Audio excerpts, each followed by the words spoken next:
Chicago, 1868. Smoke from the locomotives rose thick over the tracks of the Prescott and Northern Railway's main yard, staining the sky in shades of copper and rust. From the upper glass gallery, tall windows, cold, practical, nothing lavish, Margaret Prescott watched the brutal dance of men and machines moving to the rhythm she herself enforced. On the mahogany table, the railway maps sprawled like open veins across the continent, red lines linking Chicago to New Orleans, others, in charcoal, pushing westward into the untamed frontier, creeping dangerously close to the Rocky Mountains. Every stroke marked a choice, a gamble, a night lost to worry.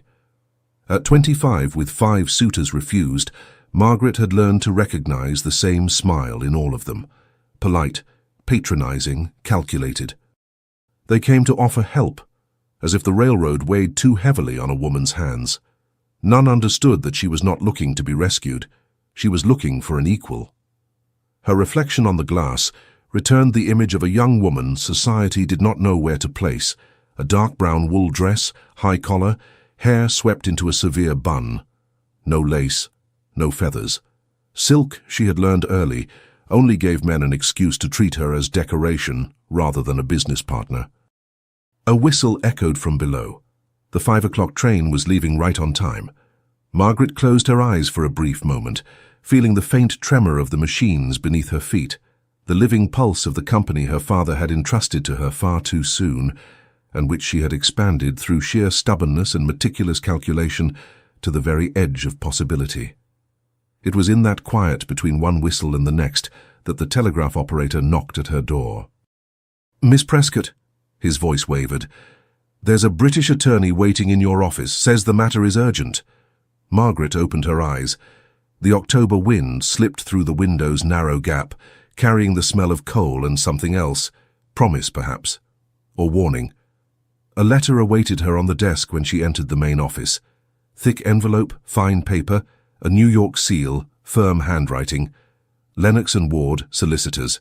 Subject, proposal of matrimonial union. She did not sit.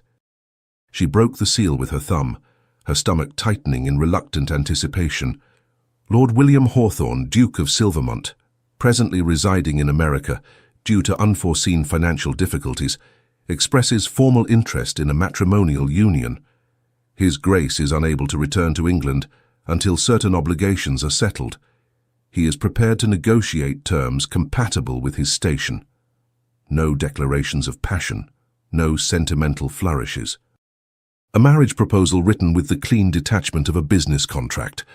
Margaret read it again, slowly, as if the words might rearrange themselves and reveal whatever truth lay behind the polished veneer.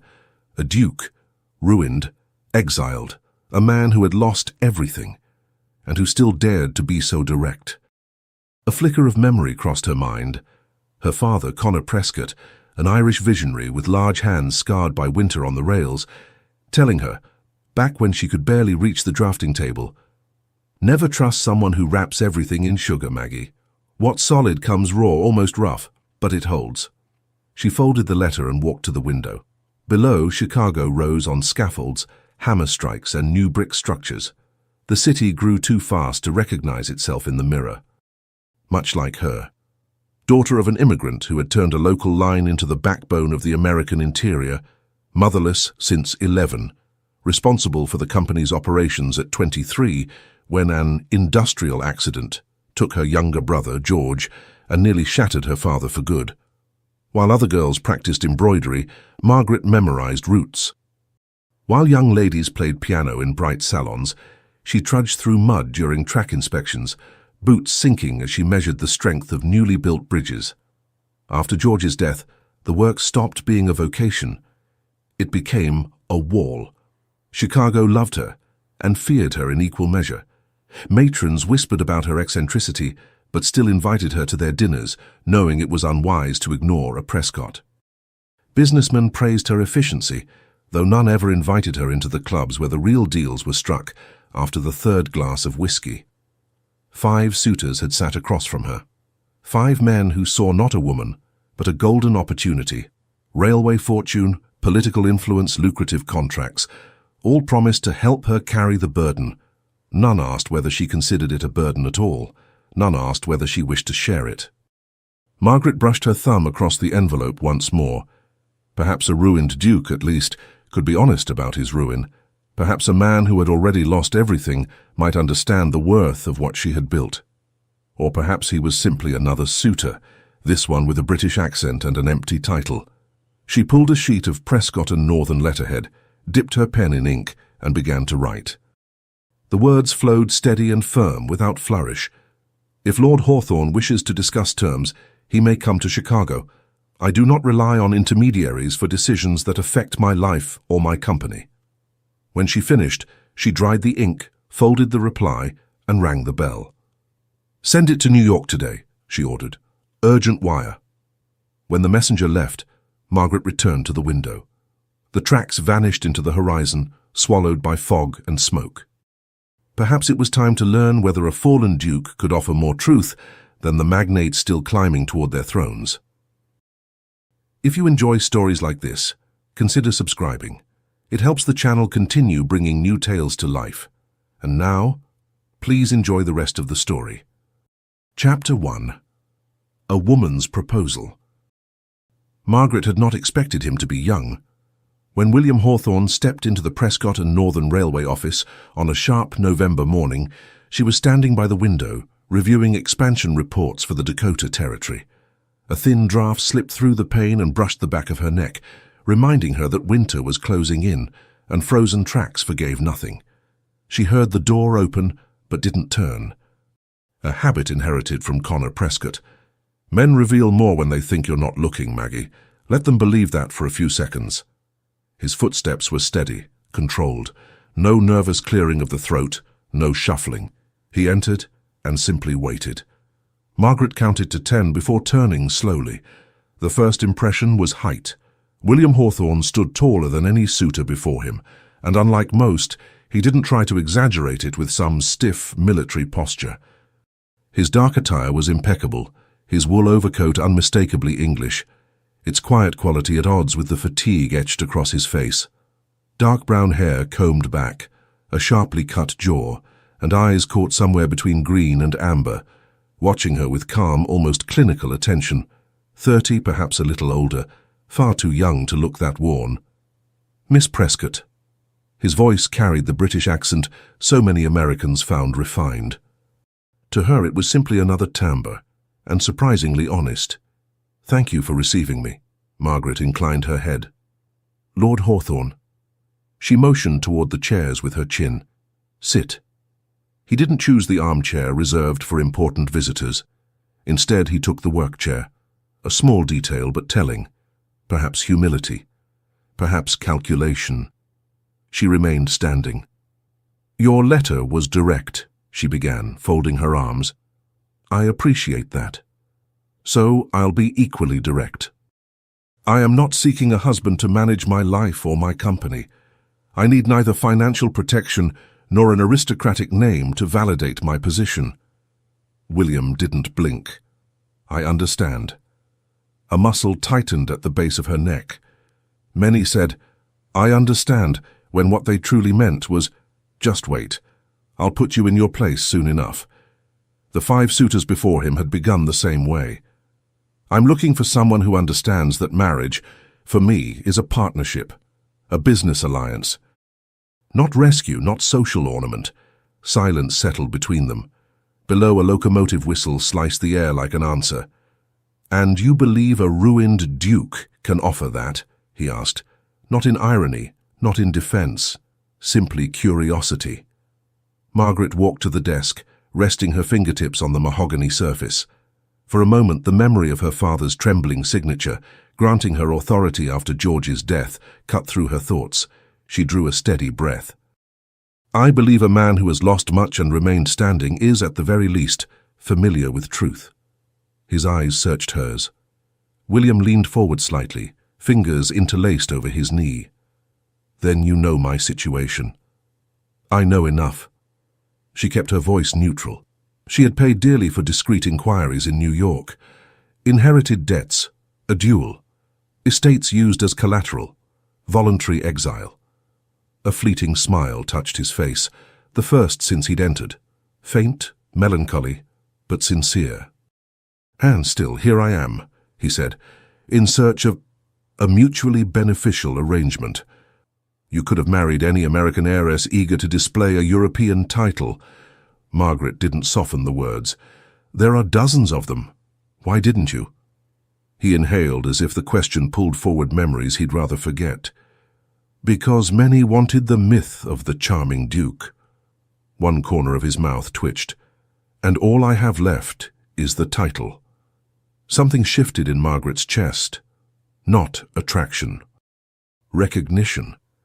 That unsettling moment when another voice speaks the truth you've lived. She, the brilliant heiress, sought for fortune, not for herself. She didn't let it reach her expression. "I have conditions," she said, returning to solid ground.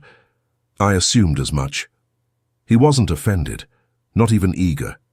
Simply attentive. 3 months of work as a consultant for the Prescott and Northern, unpaid. She lifted her chin. "I need to see whether you understand business, or only claim to. At the end of that period, if I judge that you possess real competence, we will discuss an engagement." He didn't answer at once. William let his gaze travel across the room. The maps, the telegraph, the metal files, the deliberate absence of anything ornamental. She noticed the moment something in him shifted. Genuine respect, touched by something that looked like envy or longing for something he had never possessed. "And if I refuse?" he asked. "Then we save each other time," she replied without blinking. For a moment she thought he would hesitate, perhaps make a clever remark, perhaps try to renegotiate. Instead, William rose slowly. He was tall enough to make her lift her chin. Usually that irritated her, but his presence didn't loom. It simply occupied space. "I accept your terms, Miss Prescott." A brief pause, as if he'd just made a larger decision than he intended to confess.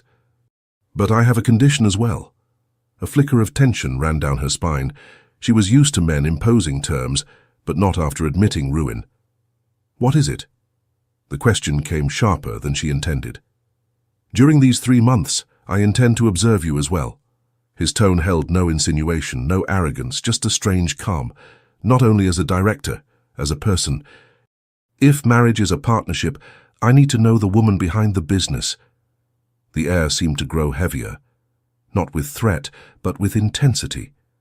Margaret felt her pulse quicken, annoyed that her body would respond at all. Not to danger, but to exposure. "That wasn't part of the agreement," she said coolly. "It was implied." He stepped back, giving her space, a simple gesture that said, "I see you. I won't push where I'm not welcome. You wish to measure my competence? Fair. But I won't bind myself only to the director of Prescott and Northern. I need to understand Margaret, the woman." Her name in his voice sounded different, less formal, almost intimate, even though the distance between them remained unbroken. She wanted to refuse, to remind him that her personal life was not up for negotiation, that she had already lost a brother, nearly lost her father, and did not intend to hand over what was left of herself to the judgment of a bankrupt Englishman. But William watched her with worn honesty, no shine, no glamour. A man who had little to offer beyond truth and the willingness to work. And Margaret was tired of men who glittered on the outside and rotted underneath. "Very well," she said at last. 3 months. Mutual evaluation. His lips drew the hint of a smile, a small, grateful gesture, free of triumph. William extended his hand. "Agreement made." She looked at it for a heartbeat. It was not soft, like the hands of bankers who never braved the cold. There were marks there, faint calluses hinting at a kind of labor titles, should have spared him. Margaret took his hand. The handshake was firm, unpretentious. When he left, the office felt smaller. The usual silence, instead of comforting, sounded unfamiliar. She returned to the window. Below, William Hawthorne crossed the rail yard between workers and machinery, slipping past men with natural ease, like someone accustomed to walking through worlds that didn't fully claim him. He stopped beside a freight car, asked the foreman a question, and listened to the answer with genuine attention. No theatrical arrogance, no pose, just quiet presence, observant and grounded. Margaret's lips curved, barely, a hint of a smile she would have denied if anyone had mentioned it. Perhaps, just perhaps, this one was different. And if he wasn't, she would learn quickly. She always did. But for the first time in a long while, as she watched the tracks disappear into the horizon, Margaret's thoughts drifted away from numbers. She wondered what it might mean at last, not to stand quite so alone in that glass mezzanine. Chapter 2. The Weight of an Empty Title. William Hawthorne had not expected her to be frightening. Not the loud kind of fear, but the quiet sort that settles in when a man realizes, against his will, that someone can see through the layers he has spent years trying to protect. He was sitting in his newly assigned office, a narrow room with a window overlooking the yards, a plain pine desk, and the constant scent of grease when that realization took hold. Margaret Prescott was not radiant like the American heiresses who had circled him in New York, nor beautiful in the predictable ways of London's ballrooms, but there was something in her that disarmed him. Perhaps it was the way she stood before him, steady as the steel that powered her own company. Perhaps it was the cold precision with which she stated her terms, leaving no room for embellishment. Or worse, the moment her eyes met his, and William felt himself being evaluated the way an engineer evaluates a locomotive, layer by layer, without illusions. She had seen him exactly as he was, a man who had lost more than he dared admit. And yet, she had accepted the arrangement. William braced his elbows on the desk and rubbed his face. The fatigue he carried didn't come from a bad night's sleep. It came from the last few years. Years spent under the weight of poor decisions, mounting debts, and a title that had become a shackle instead of a shield. Since arriving in America, he had survived however he could. He had translated documents for hurried attorneys, done private consulting for European investors, even taught etiquette for an entire week to the daughters of a newly wealthy magnate. Nothing befitting the dignity of a duke, nothing that Eton or Oxford would consider remotely respectable. But losing ground was still better than losing the few ties he had left to the past. The duel, the memory surfaced, sharp and unwelcome. The damp field in Surrey at dawn, the metallic scent of the weapon, Christopher Dane's feverish words echoing through the trees. 2 shots, no deaths, but reputations torn apart, rumors ablaze, an entire family dragged into a scandal too wide to contain. His father fell ill. Creditors tightened their grip, and William, to salvage whatever remained, accepted what London politely called voluntary exile. He exhaled slowly and pulled closer the report Margaret had handed him that morning. It was a quarterly analysis of the Chicago-Omaha line. The notes in the margins were unmistakably hers, firm handwriting, clipped without an ounce of sentiment. Review conductors. Maintenance cost above projection, investigate. Sullivan is right about the valve issue. William read, then reread, then allowed himself to admit that her mind was remarkable. She saw what most administrators ignored for convenience's sake. 3 hours later, when the late afternoon light slanted through the narrow window, he had to stand. His eyes burned. He stepped closer to the window and saw her. Margaret walked beside a chief engineer, studying drawings as she gestured with one hand, coat sleeves pushed up to mid-forearm, posture straight, presence undeniable. The engineer, a large, proud man, bent toward her with genuine respect. No one seemed surprised to see her in the yards. She belonged to that world of tracks, steam, and hard decisions, far more than she had ever belonged to any ballroom or social gathering. A tightness rose in William's chest. Not admiration, not yet. Respect. And beneath it a flicker of bitter envy. She had built something that belonged to her. He had inherited only ruins. A sharp knock broke his thoughts. "Come in," he called. Harrison, the supervisor who'd accompanied him earlier, entered carrying a folder. "Miss Prescott asked me to deliver the locomotive maintenance logs," he said, setting them on the desk. "She said if you plan on giving opinions about finances, you ought to understand what keeps the tracks running." William nodded. "Thank you." But Harrison didn't leave. The supervisor crossed his arms, studying him with that straightforward American gaze, blunt unapologetic. "Mind if I ask something, Mill—" Harrison stopped himself. William lifted a hand. "You may call me William." A small smile tugged beneath the man's graying mustache. "All right then, William." He scratched the back of his neck. "Do you actually know anything about railroads? Or are you just trying to impress Miss Prescott?"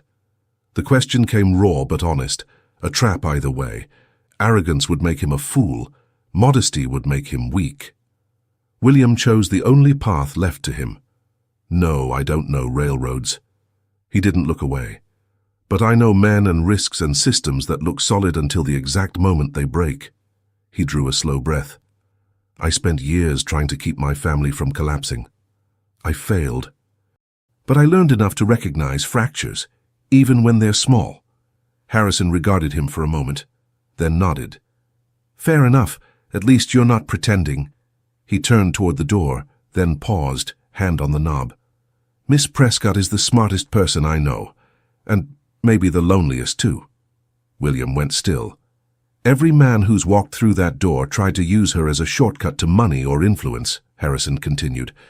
"None of them ever saw her for real. She's giving you a chance." His gaze hardened. "Don't waste it." The door closed. Silence returned. Heavy. Close. William braced his hands on the desk, breathing slowly. He hadn't expected those words, and even less, the weight they left behind. He moved back to the window. Margaret was no longer in the yard, maybe back in her office, maybe in a meeting, perhaps, at that very moment, making decisions that would shape the next 5 years of the company. Whatever she was doing, he knew it wouldn't be superficial. Something in her worked like a well-tuned mechanism, always turning, always calculating, always carrying more weight than she should. And what broke her? The question surfaced before he could stop it. William reached for Harrison's folders. Diagrams, costs, worker notes, numbers that at first glance seemed scattered, but patterns emerged, tiny failures accumulating, invisible wear, money slipping through cracks no one had noticed. When he took a blank sheet and began sketching his own outline of a solution, he realized with discomfort and relief that it was the first time in months his mind felt as sharp as it once had, before the disaster. Outside, night settled over Chicago. Lamplights flickered on one by one. The locomotives whistled like breathing beasts in the dark. William lit the oil lamp, arranged the papers, and straightened his shoulders. 3 months, 90 days, to prove he was still worth something. And to learn whether this frightening, brilliant woman, with her high walls and eyes that saw far too much, might someday become someone he could trust, or whether the two of them were unknowingly building the foundations of an inevitable fracture. Chapter 3. Unexpected Observations. Margaret had not expected him to show up in the yards before dawn. That hour, 5:30 in the morning, when the city still breathed slowly beneath a veil of fog, was her private territory. The night shift gathered their tools. Half-asleep locomotives released lazy puffs of steam, and the heavy noise of the world had yet to wake. There, among damp rails and the metallic scent of machinery, she existed without being watched, without measuring her words or her posture. But on that cold December morning, as she descended the staircase to the main yard, she saw something that halted her step. William Hawthorne was there. The ruined Duke, coatless, sleeves rolled up, shirt smudged with grease, was speaking with Sullivan, the chief mechanic. White steam rose from the boiler under maintenance, curling around them like living fog, lit by the pale glow of the yard lamps. Margaret stopped in the shadow of a freight car unseen. William listened to Sullivan with steady attention, head slightly lowered, posture carrying neither arrogance nor submission. He asked precise, concise questions. Now and then, he repeated Sullivan's explanation in the air with one raised finger, as though determined to understand it fully. What crossed her chest was not admiration. It was discomfort. She had prepared defenses against aristocratic charm, calculated smiles, polished speeches. She was ready for ambition disguised as courtesy. But she had not prepared to find him like this, willing to learn, willing to get dirty. "Miss Prescott." Sullivan's deep voice pulled her out of the shadows. Didn't know you were here already." William turned at once. His amber eyes found hers through the drifting steam. For a heartbeat, neither spoke, a brief, silent shock, as though both had been caught inside a thought they weren't supposed to have. Margaret stepped forward, her strides firm. "Trouble with the valve?" she asked Sullivan, deliberately professional. "Nothing serious." Sullivan wiped his hands on a rag. "I was showing Mr. Hawthorne how we spot wear before it turns into a real failure." She turned to William. "And learned anything useful?"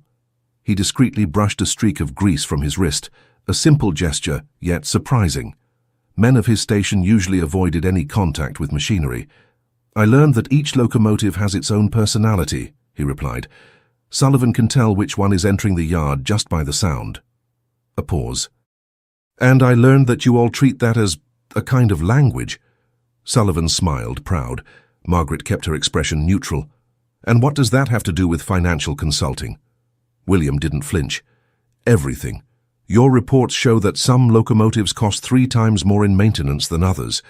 If each one has particularities, imposing the same inspection pattern on all of them is waste." She hadn't expected him to be so quick. "And how do you plan to fix that?" she asked, lifting a brow. "Records," he answered instantly, almost sharp. "Every mechanic documents each machine's quirks.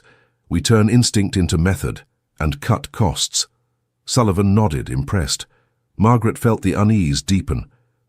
The irritation was thin, not because the idea was flawed, it was excellent, but because she had tried to explain that exact point to the board months earlier, only to be interrupted by men who called her alarmist. Watching William reach the same conclusion in just 2 weeks stirred something inside her, something she did not want to name or examine. "Simple," she said, "and effective." But her voice came out quieter than intended. Sullivan went off to fetch more men, leaving them alone. The yard was beginning to wake, steam thinning, rails gleaming under the first stretch of morning light. William watched her, but not with the familiar male gaze she knew so well, the one that measured, judged, or desired. It was another kind of gaze, more dangerous, one that tried to understand. "Why are you here so early?" she asked, attempting to regain control of the moment. "Reports tell me what happened," he said, "but men and machines tell me why." She almost smiled. Almost. "A curious philosophy for someone raised among horses and English titles," she teased. A small smile, the first genuine one he'd offered, touched his face. "Country estates have workers and machinery too. I should have listened more to the farm steward and less to my father's accountants. Maybe—" He stopped. "Maybe I would have avoided certain losses." The word losses slipped between them with a heavy, quiet weight. Margaret felt the question rising before she could stop it. "What did you lose?" William turned slightly toward the locomotive beside him. "Lands my family held for 200 years, the house where my mother grew up, the stables where I learned to ride." He ran his thumb across his palm, as if still feeling the grain of ancient wood. "Places hold the marks of the people who touched them. Losing them at once is like erasing generations." There was no self-pity in his voice, only truth. Margaret swallowed hard, because it sounded too familiar, because she too had lost a place that would never be rebuilt. "Your brother," William murmured, as though the conclusion had formed on its own. She froze. The morning cold suddenly felt too sharp. Her fingers tightened around her coat sleeve. "I don't discuss that," she whispered. William didn't step closer, didn't press, didn't offer comfort she hadn't asked for. Instead, he did something no man had done before. "I didn't ask you to," he said, voice quietly firm. "I just recognize loss when I see it. Sometimes that's enough." A thick silence fell between them, and for the first time, Margaret realized that this man, ruined, weary, out of place, saw her with a clarity that unsettled her deeply. Because seeing too much was dangerous, because being recognized was worse. She stepped back. "I need to review contracts," she said, cutting the thread forming between them. "Margaret," he called, using only her name for the first time. She stopped, didn't turn. "Thank you," he said, "for letting me learn." A pause. "I know trust isn't easy." Her heart jolted, unbidden, unwelcome. He saw her, and respected what he saw. "I have work," she murmured, climbing the stairs. In her office, she went straight to the window. Below, William was speaking with Sullivan again, gesturing with his hands, leaning forward in full attention. Margaret pressed her palm to the cold glass. 2.5 months left. 80 days. But something was already happening. Something she hadn't planned for. Something she couldn't control. And deep down, that terrified her more than any runaway train ever could. Chapter 4. Invisible Fractures. William had not expected her to be so broken on the inside. 3 weeks had passed since his arrival, and the patterns were unmistakable. Margaret Prescott arrived before sunrise, left after the last locomotive fell silent, ate poorly, slept worse, worked as if every minute were a barricade, and never, ever allowed anyone to glimpse a single crack. But on that grey afternoon he saw one. He entered her office without knocking. An emergency on the Milwaukee line required immediate approval, and found Margaret standing by the window, holding a framed photograph in both hands. She hadn't heard him come in. Her shoulders, usually as unyielding as steel, were tense, curved in a way that did not belong to the implacable director of the Prescott and Northern. And her fingers trembled lightly against the glass. William stepped back instinctively, trying to leave without a sound, but the door creaked. Margaret turned sharply, almost violently. She hid the photograph behind her as if it were a weapon pointed at her chest. For a heartbeat, her eyes were unguarded, startled, wounded, human. Then the mask returned cold and immaculate. "You should have knocked." "My apologies," William said, keeping his distance. "There's an issue on the Milwaukee line. Morrison needs authorization to shut down operations for 6 hours. It's urgent." She set the frame on the shelf with abrupt speed, as if the object burned. "Approved," she said, not looking at him. "Double cruise. I want the line running before dusk." "Of course." William didn't move. "I'll relay the order." She remained silent. He should have left, but he couldn't. Something in the way she folded her arms across her chest, a small, almost invisible gesture, kept him rooted. "Was that your brother?" he asked. Her whole body stiffened. "That is none of your concern." "No," he agreed, "but perhaps it should be." Margaret shot him a look sharp enough to cut metal. "We are discussing railways, Lord Hawthorne, not my personal life." "We're discussing marriage," he corrected gently without raising his voice. "A marriage that requires knowing more than reports." That was the agreement. Silence. Not the quiet they had shared in the yards. A tense silence, full of unspoken questions neither dared shape aloud. Margaret seemed to weigh the cost of dismissing him, with words or with ice. But something in her shifted, subtle but real. She exhaled, slowly, like someone surrendering ground she had sworn never to yield. "George," she said at last, her voice too controlled to be natural. "My brother. He died 3 years ago during a night maneuver." The words were sharp, practiced, repeated so many times they had turned into something cold. "Crushed between 2 cars," she added, with the detachment of someone reciting a report. William did not say, "I'm sorry." He sensed that any automatic phrase would drive her behind another wall. "You don't believe it was an accident," he said. She hesitated, barely, almost imperceptibly, but enough. "The investigation concluded accident," she said, returning to her desk. "Case closed." "For them," William replied. "Not for you." The way she set her hands on the desk held something fractured, like she was holding back more than papers. "Enough. We have work. The Milwaukee line." "Can wait," he said, firm, but not harsh. 3 minutes won't compromise the railway." She lifted her gaze, surprised by the boundary he'd drawn. "Margaret," William continued, stepping closer but not touching the desk, "I'm not trying to intrude, but if we're evaluating a real union, I need to know what weighs on your soul. I cannot be partner to someone who carries everything alone until she breaks." Her eyes flashed, not with anger, but with fear thinly disguised, the same fear she'd buried for years. "George was brilliant," she said, in a whisper too delicate for the woman who commanded hundreds of men. More than I was. He was developing a new signaling system. It would have cut accidents in half. Her hand tightened on the desk. It disrupted powerful interests. Interests with pockets far too deep. Her voice trembled at the edge of control and pain. And someone didn't want him to succeed, William finished softly. She closed her eyes for a second. I can't prove it. But you believe it. Margaret nodded, just a faint dip of the chin. I hired a private investigator, she went on. He found inconsistencies, strange timings, misplaced tools. Then he received threats and abandoned the case. My father begged me to stop.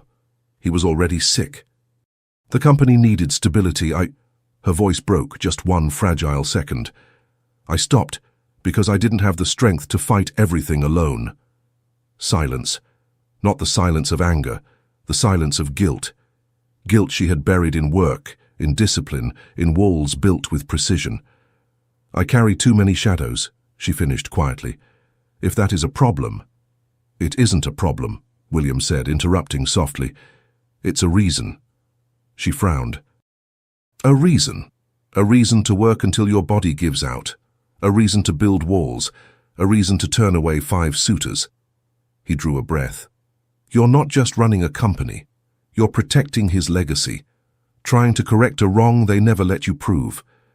Her eyes glinted, not with tears but with something more dangerous, recognition. You don't know me well enough to judge my reasons, she said. Not yet, William admitted, but I know the weight of family. I carried mine too long. His voice dropped. I used my title as a cage, tried to save estates that were already dead, lost years trying to honor expectations that were never mine. Her defenses faltered, a thin crack, but a real one. Why are you telling me this? She asked. William smiled, a sad, gentle smile, vulnerable in the way only exhausted men can be. Because we are far too similar, he said, and that's frightening. But also strangely comforting. Margaret looked away, unable to bear the full truth of it. But when he turned to leave, her voice reached him. Soft, uncertain, as if it slipped out before she could stop it. William. He turned. And your ghosts? She asked. What do you intend to do with them, if we choose to move forward? It was a test, an invitation, a fear. William didn't hesitate. Bury them, he said. I can't change what I lost, but I can decide it won't command my future anymore. Perhaps you can too. She lifted her eyes. There was a fracture there, and through it a thread of light. Perhaps, she murmured. William left her office, closing the door with care. As he descended toward the yards, he felt something strange, intimate, undeniable. The sense that this woman, brilliant, fierce, wounded, was becoming important, dangerously important. And for someone whose recent life had been a procession of losses, that was as liberating as it was terrifying. Chapter 5. When walls begin to give way. Margaret had not expected him to defend her.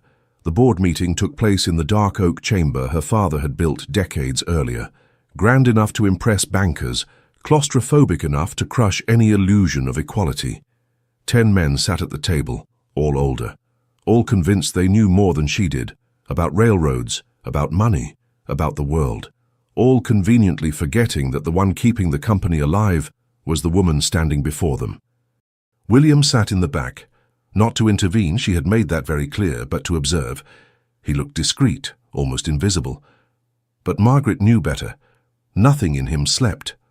From his fitted sleeves to the small leather notebook in his hands, everything about him said he was here to witness every breath of that room. And somehow, that made the chamber less suffocating. But then Pierce began to speak, and the air thickened again. Jonathan Pierce, her largest shareholder after herself, face polished like an old coin and tongue sharp as a blade, cleared his throat with calculated theatrics. Miss Prescott, your Dakota projections are bold, ambitious to the point of recklessness. Margaret kept her posture straight. Her hand gripped a pencil, a little tighter than it should. Dakota is strategic. If we wait, Union Pacific will move north and box us in. That is speculation, Pierce countered, pushing his glasses up as though he'd uncovered an elementary error. No, she replied, controlled. It's projection based on field reports. Reports you interpreted, he emphasized with a slow, poisonous smile. The board might prefer an appearance of independence. After all, we all know you lack the territorial experience your father had. The blow landed precisely where he intended. And for the first time in that meeting, Margaret felt a flicker of something awful, a mix of anger and pain. Pierce saw it and pressed harder. Before we risk half of our available capital, he continued, spreading his thick hands over the table, we should consider whether the influence of your foreign consultant has affected your judgment. The room froze. Margaret went rigid. William lifted his head slightly. What kind of influence are you implying? She asked, voice too soft to be casual. Pierce smiled, the kind of smile that decays on the inside. Oh, my dear, everyone knows a woman can be swayed, especially by someone with such urgent financial needs. The humiliation was thin, venomous, public, and then it happened. William closed his notebook, slowly, and stood. No sharp scrape of chair, no raised voice, just presence, and the entire room shifted. Mr. Pierce, William said, calm as cold steel, I believe that insinuation was directed at me. Allow me to respond. Pierce let out a short, mocking laugh. You were invited only as an observer, Lord Hawthorne. Then I observed, William replied, and I've seen a glaring analytical error. Silence, the kind that precedes earthquakes. William walked to the table, impeccable, steady, without arrogance. There was a quiet aristocratic authority in him that even ruin had not erased, and when he chose to use it, it hushed any room. He set a stack of papers on the table. I've spent 5 weeks reviewing every Prescott and Northern report, he said, and I state with absolute conviction. The Dakota strategy is not reckless ambition. It is urgency. It is necessity. And if you allow the competition to advance, you will lose market position you will not recover in the next 18 months. Margaret felt something warm rise in her throat. No one had ever defended her ideas, much less with such precision. Pierce snapped, irritated. And what does a duke know about American railroads? William leaned forward, eyes fixed on his. I know the cost of hesitation, he said. I lost estates valued at £3 million because I listened to cowardly advice. Miss Prescott is doing exactly what I should have done, advancing while there is still ground to claim. The room went completely still. And one more thing, William added. Your argument against expansion is not prudence. It is fear disguised as wisdom. Pierce paled. Holbrook coughed, torn between shock and satisfaction. William lifted Margaret's calculations. These numbers, he said, voice low but unbreakable, are solid, coherent, precise. And if they had been written by a man, not one of you would have dismissed them this quickly. The room inhaled as though struck, Margaret too, because no one had ever dared speak aloud what she had known for years. The vote was cast, pressed, uneasy, tense. Approved, by a thin margin, but approved. When everyone finally left, only she and William remained. Margaret sat slowly. Her hand trembled, just enough for him to notice. I didn't ask for your help, she said without looking at him. I know. I don't need anyone to speak for me. I know. She lifted her face at last.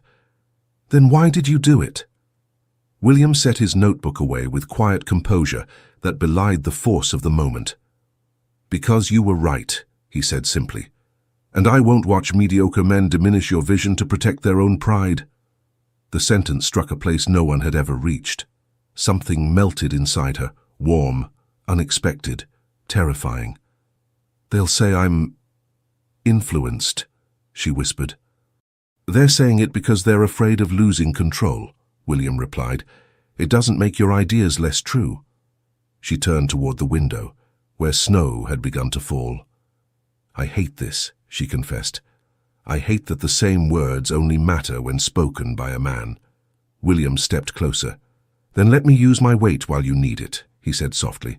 "Not to speak for you, but to hold the door until you can walk through without me." Margaret looked at him.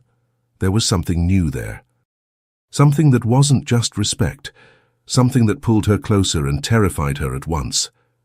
6 weeks, she murmured. 6 weeks until the end of our agreement. "I know. And after that?" He moved a step nearer, didn't touch her, but stood close enough for her to feel his warmth, his solid presence, that quiet steadiness he didn't seem aware he carried. "After that," William said, "we decide together. Not because a contract demands it, not because a title expects it, but because it might be worth choosing." Margaret held his gaze, and for the first time since George died, something inside her, small, timid, believed. She turned away to hide the tremor in her hands, but the damage was done. A wall had given way. She just didn't yet know how much. Chapter 6. The moment to retreat or advance. William had not expected her to come looking for him at night. The rented room he occupied, a narrow space above a tavern, with an improvised desk and the lingering scent of coal drifting in from the yards, always reminded him exactly where he stood in life, poised between a ruined past and an uncertain future. He worked by lamplight, suspenders loose, collar unbuttoned, reviewing notes for the next day. Snow tapped against the window in restless little clicks, like impatient fingers. Then came the knock. 3. Firm. Deliberate. He lifted his head, startled. No one sought him at that hour. When he opened the door, he needed a second to understand what he was seeing. Margaret Prescott stood there, snow caught in her hair, breath uneven, cheeks flushed from the cold. She wore a dark dress beneath a heavy winter cloak, yet she looked vulnerable in a way she never allowed inside the walls of her company. "May I come in?" she asked, without preamble. William stepped aside. "Of course. Is something wrong?" She entered, removed her cloak, glanced around the modest room, the narrow bed, the scattered papers, the trembling lamp, without a trace of judgment. But something heavy followed her inside. He felt it before she spoke. "Pierce came to my office after the meeting," she began, walking to the small window. "He said he'd buy my share of the company, spoke as though he were offering me relief." A sharp, humorless breath escaped her. Or rather, offering escape from a weakness. William's pulse quickened. Weakness? She turned, and what he saw was not the director. Not the armored woman he had been trying to decipher for weeks. It was Margaret, unshielded, unprotected. "You," she said. "He implied you were my weakness."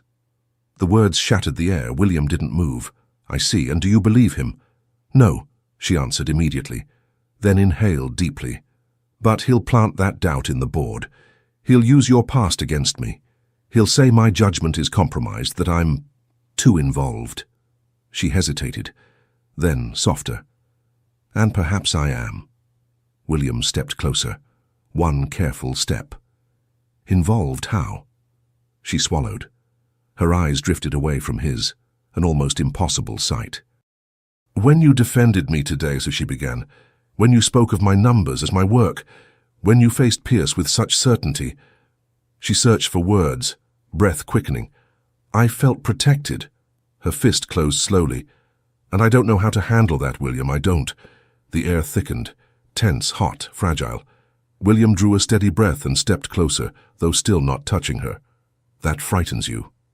"Terrifies me," she admitted, "because protection has a price.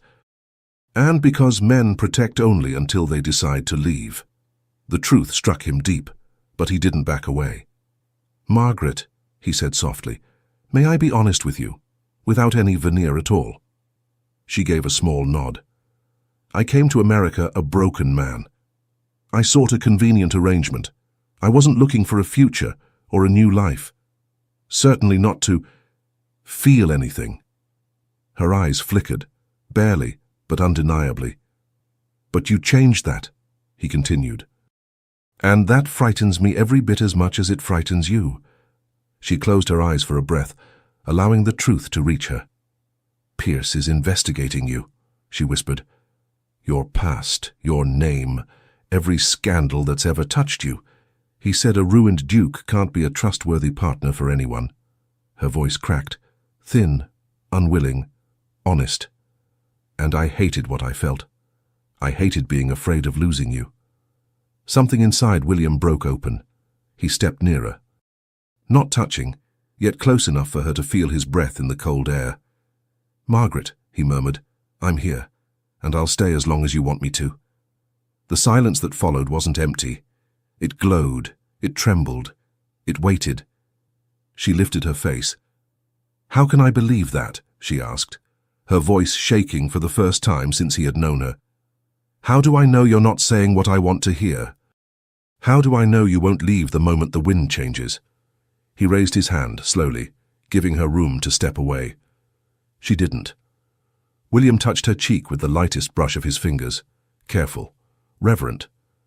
"You can't know," he said. "And I can't know whether tomorrow you'll decide you deserve someone better than a man with debts and a hollow title." A faint, sad smile touched his lips. That's what trust is, a shared risk. Her breath stuttered. A single tear escaped.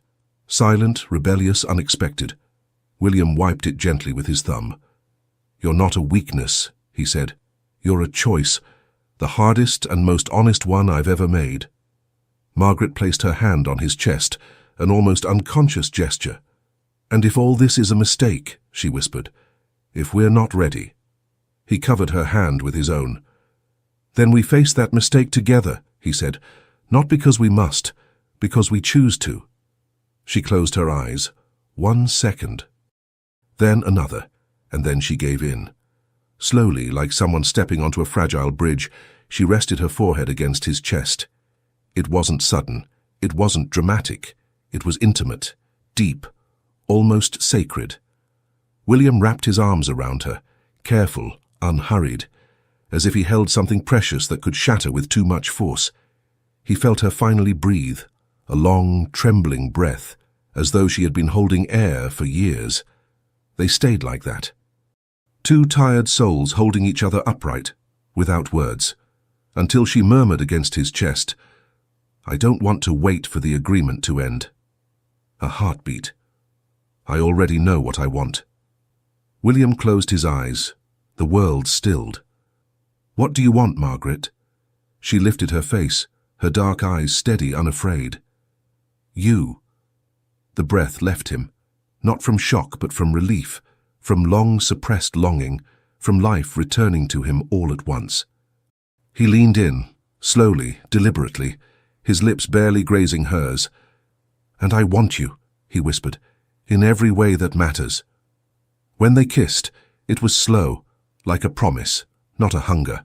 A kiss that said, "I see you, I choose you, I stay." When they parted, both were breathless, but not because of the kiss, because of what they had surrendered, because of what they had chosen. "2 weeks left," she said. "I know. And what if someone sees us?" William smiled gently. "Then let them. We're not doing anything wrong." Margaret reached for her cloak, her hands still trembling. "I need to go back before anyone notices I'm gone." He placed the cloak around her shoulders, careful, intimate, protective. "Margaret."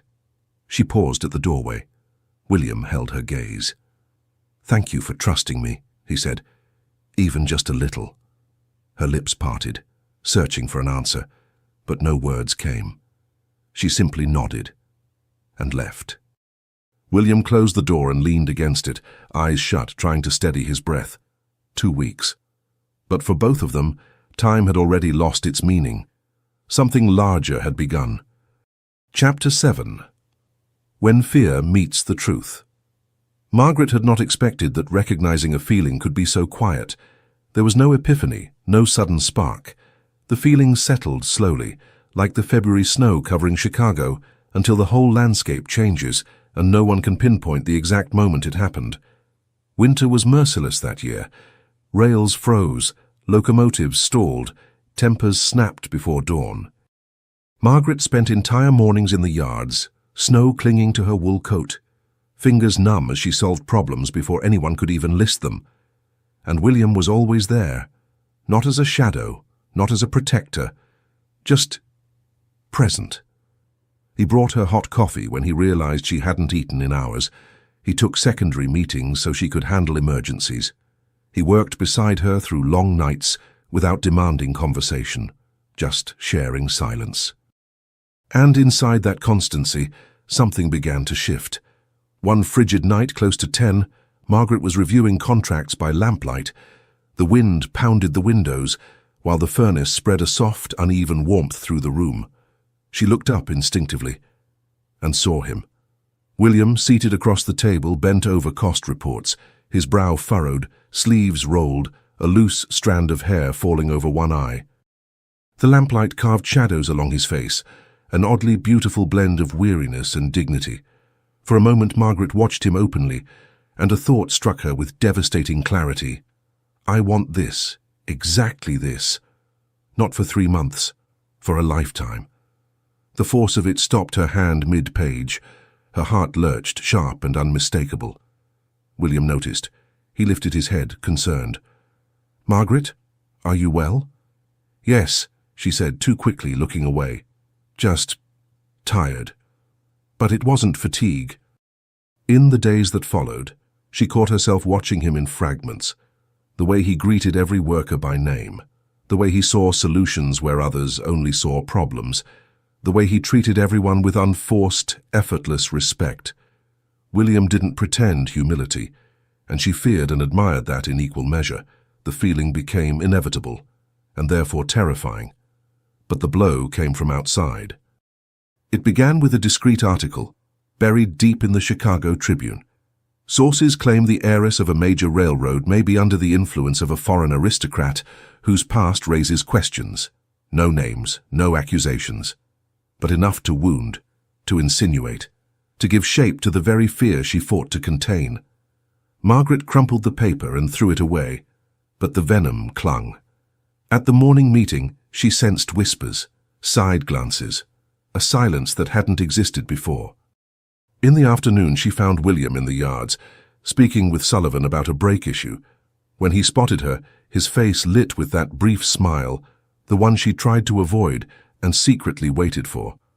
And that hurt more than anything written in that newspaper. I need to speak with you, she said quietly, alone. William followed her to his small office, cramped but warm from the lamp.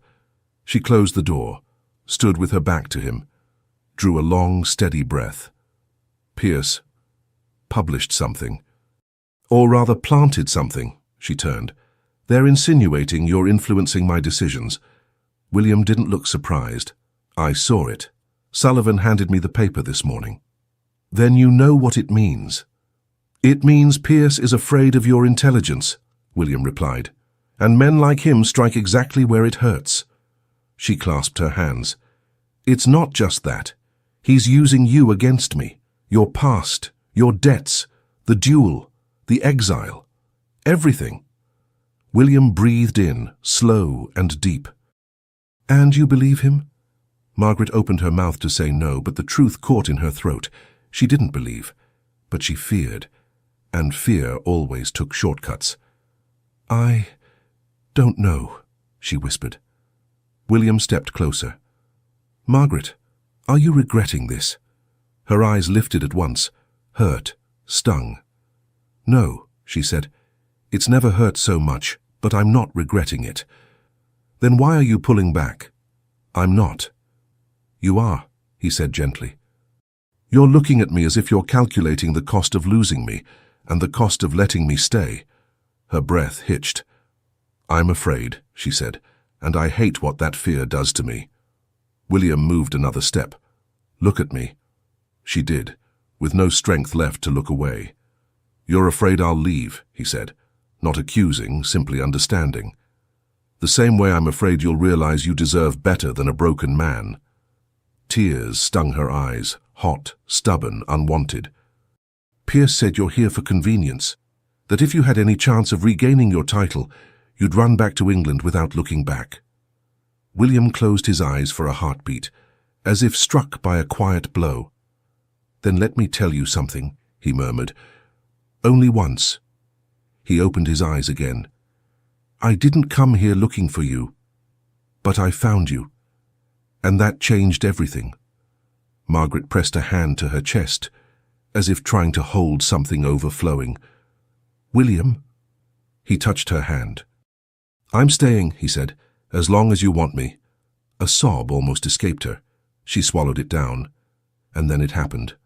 Margaret stepped forward, then again, and slowly rested her forehead against his chest, just like the first time she let herself bend, only now without hesitation.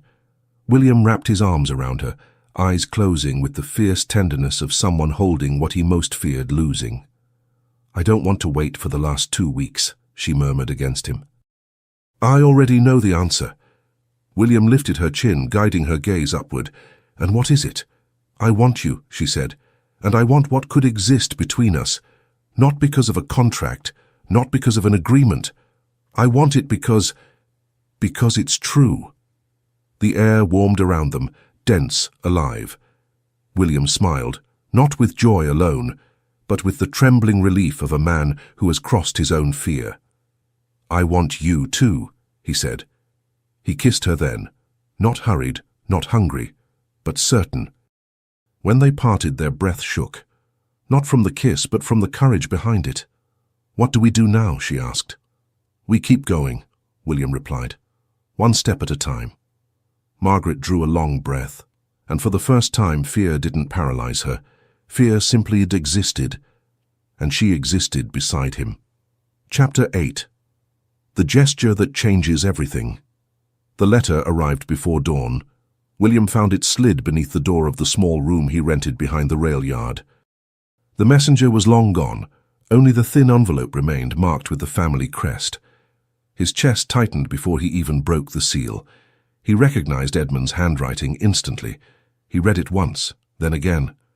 By the third time, the words seemed to beat like a pulse. The creditors accepted the proposal. If you return to England within 2 months and resume the administration, they will cancel a substantial portion of the debt. It's a rare offer. It would save the title, the land, and our sister's future. They require your permanent presence. William let the envelope fall onto the bed. The salvation he had chased for years was right there. Simple, direct, cruel. All he had to do was leave. But the thought that followed had a name. Margaret. He ran a hand over his face, breathing deeply as the city stirred awake. A distant whistle cut through the morning cold like an unavoidable summons. William rose and pulled on his coat with mechanical movements. There was no answer yet, not one he could live with. In the yards, the cold sliced like a blade. Workers raced through patches of ice, trying to keep the steam alive. Usually that routine steadied William, the order inside the chaos. But today everything felt heavier. That was when he saw Pierce leaving the administrative building. The man walked with long, self-satisfied strides, wearing the smug expression that always heralded poison. They crossed paths on the stairs. "Lord Hawthorne," Pierce said, tipping his hat, politeness as sharp as a fresh blade. "I dislike troubling you so early, but I have news." William straightened, ready for the blow. "Say it." "I've received rather interesting information about you." Pierce smiled. "A London court has scheduled a session to revisit certain irregularities involving the Hawthorne estate. March, I believe." William went still. "There is no such session." "Ah, perhaps my investigator was mistaken," Pierce replied lightly. "But you know how it goes. When there's smoke, shareholders assume fire." His eyes glittered. "And my only concern, of course, is Miss Prescott's reputation. One cannot build a future on unstable ground." William's blood burned. "Get out of my way." Pierce stepped aside, murmuring as he passed, "The past always returns, my lord. No one bets on shaky foundations." William strode inside, ready to confront him further. But when he reached the corridor leading to the main office, he stopped. Margaret had heard everything. She stood at the doorway, pale, the door still open behind her. "Is it true?" she asked, before he could speak. "Is there an investigation against you?" "No," he said immediately. There isn't. He crossed the room. Margaret, look at me. This is something he invented. She closed her eyes briefly. But the rumor exists, and that's enough for the board to question my leadership. Pierce doesn't need to ruin you. He only needs to ruin my credibility. A crushing helplessness pressed on William's chest. Then let me fix it. I don't know if you can, she whispered, her voice cracking. Pierce thinks he's found my weakness. William stepped closer, slowly. And has he? Margaret opened her eyes. Fear flickered there. And something worse. You! The word fell between them like a bitter truth. She drew a breath, holding back something that wanted to break free. You defended me before the board. You've stood by me through everything. Of course, men like Pierce twist that into something improper. And you believe him? I don't, she said, but I'm afraid of what others will believe. William took her hands in his. Then call the board. Today. Now, I'll present documents that end this. I'll expose Pierce. I'll stand in the center if I must, so you never have to. She hesitated. Too long. Putting you at the center again would better me than you. At last, Margaret nodded. By 3 o'clock, the conference chamber buzzed with tense anticipation, the air thick with scandal and the hunger for spectacle. Margaret opened the meeting with a steady voice, though her fingers trembled on the page. William stood. He set his case on the table. Handed out documents, spoke with unshakable clarity. Official letters, English audit reports, legal attestations clearing the old inquest, proof of honest dealings with every creditor.